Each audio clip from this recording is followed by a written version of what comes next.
নমস্কৃত্য নরচৈব নরোত্তমং দেবী সরস্বতী ব্যাস ততো মুদীরয়ে।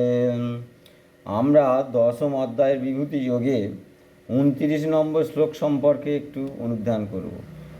29 নম্বর শ্লোকে ভগবান অর্জুনের মাধ্যম দিয়ে আমাদের মতন মানুষকে কী বোঝাতে যাচ্ছে সেটাই আমরা একটু জানব। তাহলে 29 নম্বর শ্লোকটা কি বলছে? অনন্ত চয়স্মিন নাগার নামম বরুণ যতসামহম পিতৃনাময়র্যমচয়স্মিন যম সংযতমহম। বলছে নাগসমূহের মধ্যে অনন্ত নাগ, যেই অনন্ত নাগের ওপরে ভগবান বিষ্ণু শয্যা গ্রহণ করে আছে, আর মা লক্ষ্মী দেবী তার পদসেবা করছে, সলিল আছে। হ্যাঁ, সেই জলের রাশির ওপরে, জলরাশির ওপরে, জলের মধ্যে ভগবান বিষ্ণু সেই নাগের ওপরে শুয়ে আছে। সেই নাগের কথা বলা হচ্ছে এখানে, যে অনন্ত চয়স্মিন, অনন্ত নাগের ওপরে শুয়ে আছে। অনন্ত নাগার নাম অনন্ত চয়স্মিন নাগার নাম বরুণ যৎ সামহম, আর পিতৃনাময় অর্যমাচয়স্মিন যম সংযতম অহম।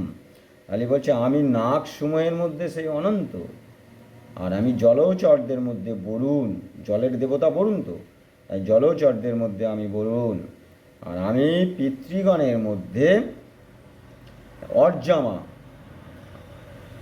আর বলছে আমি নিয়মকারীদের মধ্যে যম।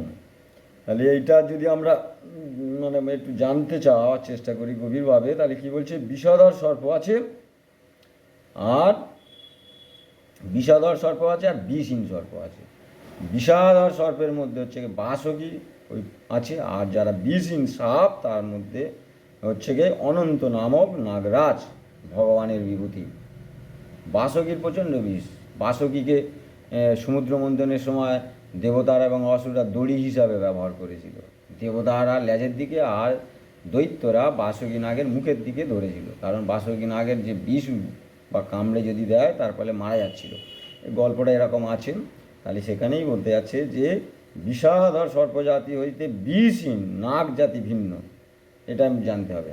নাগ জাতি ভিন্ন, শেষ বা অনন্ত যে নামক যে নাগ আছে সেটাই ভগবানের বিভূতি, সেটাই ভগবান, ওখানে প্রকাশ বেশি, মানে ভগবানের শক্তি।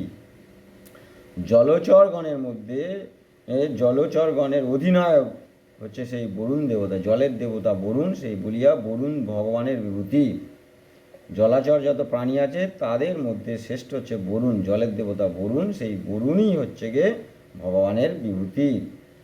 আর পিতৃগণের মধ্যে আধিপত্য প্রযুক্ত অর্যমায় তাহার বিভূতি। অর্যমা মানে পিতৃগণের উদ্দেশ্যে যে যজ্ঞ করা হয় সেই অর্যমা, সেটাই হচ্ছে ভগবানের বিভূতি।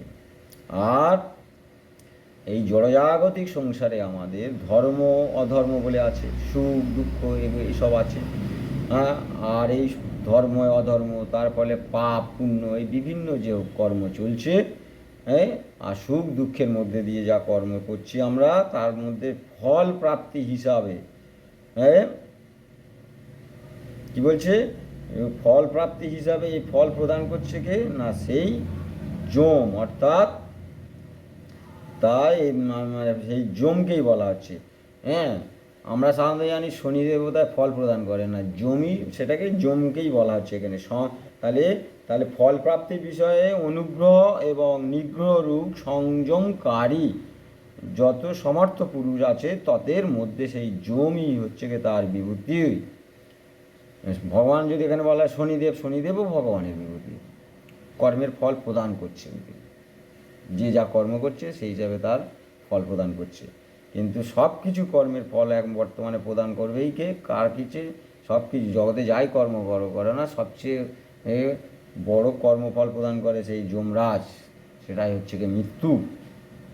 তাই এখানে বলছে যে অনন্ত চয় অস্মিন নাগার নাম, নাগেদের মধ্যে হচ্ছে গিয়ে সেই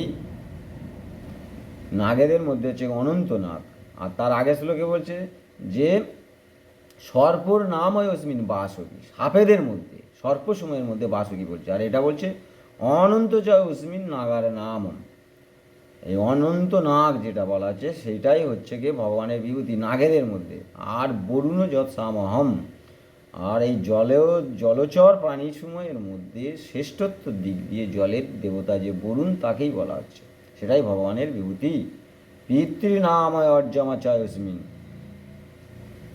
যাগ যজ্ঞ আদির মধ্যে বিভিন্ন রকম যে পিতৃগণের মধ্যে যেটা আছে কি অর্যমা, যে যজ্ঞ করা হয় সেই তার মধ্যে হচ্ছে গিয়ে সেটাই পিতৃনাময় অর্যমাচায়স্মিন, সেই অর্যমা যজ্ঞই আমি। আর যম সংযতম অহম, যম হচ্ছে গিয়ে এই সংযমকারী যত সমর্থ আছে, তাই তত্ত্ববেত্তাদের মধ্যে যমই হচ্ছে তাদের অনুভূতি মানে বিভূতির প্রকাশ যম। তাই এই শ্লোকে কি বলছে যে আমি বলছে অনন্তচয় অস্মিন নাগার নামম বরুণ যৎ সামহম, আর পিতৃনাময় অর্যমাচয় অস্মিন যম সংযতমহম, আমি নাগ সময়ের মধ্যে সেই অনন্ত নাগ, আমি জলচরগণের মধ্যে আমি সেই বরুণ, আমি পিতৃগণের মধ্যে অর্যমা, আমি নিয়ম কারিগণের মধ্যে যম, নিয়ম কারিগণের মধ্যে যম, আমি সেই যম, এটাই বলতে যাচ্ছে এই শ্লোকে। আর 29 নম্বর শ্লোকে এটাই মূল বিষয়বস্তু বলছে।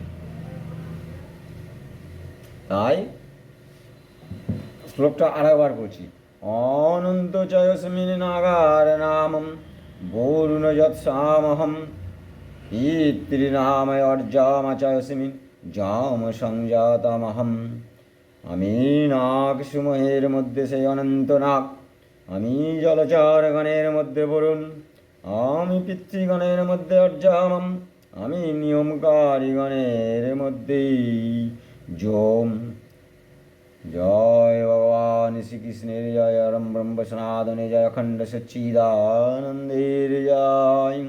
হরি ওম তৎসাদম, হরি ওম তৎসাদম, হরি ওম তৎসাদম। ওম শান্তি শান্তি শান্তি।